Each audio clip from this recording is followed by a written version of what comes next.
seumpama biji Shalom, saudara Tuhan, kembali kita dalam renungan pagi, dan di bagian terakhir kita membahas tentang memanifestasikan, mengaktifkan hadirat Tuhan di dalam hidup kita.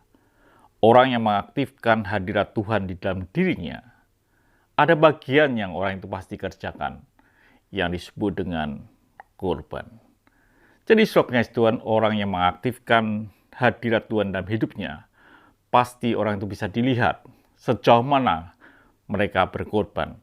Karena Tuhan itu dekat orang yang berkorban.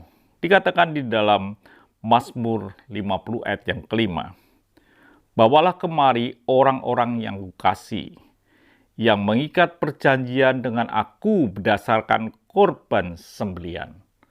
Tuhan nyatakan sungguh-sungguh membawa orang-orang yang dikasih kepadanya. Bukan karena dia melakukan sesuatu, mungkin mendoakan orang, bukan.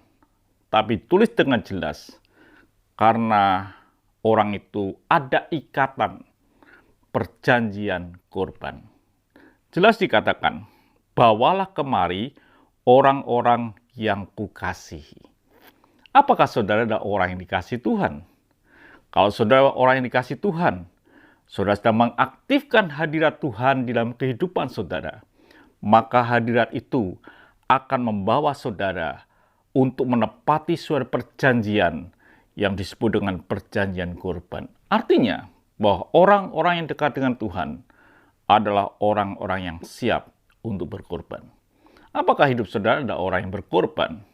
Kalau hidup saudara adalah orang yang berkorban, adalah orang yang dekat dengan Tuhan. Orang yang sedang mengaktifkan hadirat Tuhan di dalam kehidupan saudara. Salomo lakukan itu. Dikatakan di dalam 1 Raja-Raja 3 ayat yang 4. Pada suatu hari raja pergi ke Gibeon untuk mempersembahkan korban.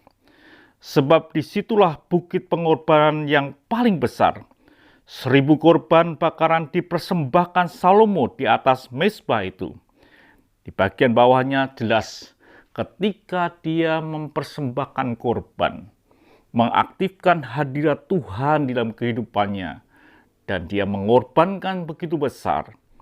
Firman Tuhan dikatakan di dalam ayat yang kelima, di Gibeon itu Tuhan menampakkan diri kepada Salomo dalam mimpi pada waktu malam. Berfirmanlah Allah, minta apa yang hendak kuberikan kepadamu. Jadi saudara Tuhan, korban tidak bisa dipisahkan dengan orang-orang yang dimana hidupnya mengaktifkan hadirat Allah. Kalau saudara adalah orang-orang yang yakin bahwa Tuhan ada dalam kehidupanmu, dibuktikan salah satunya adalah korban. Tuhan memberkati. Sampai jumpa esok pagi dengan tema yang lain.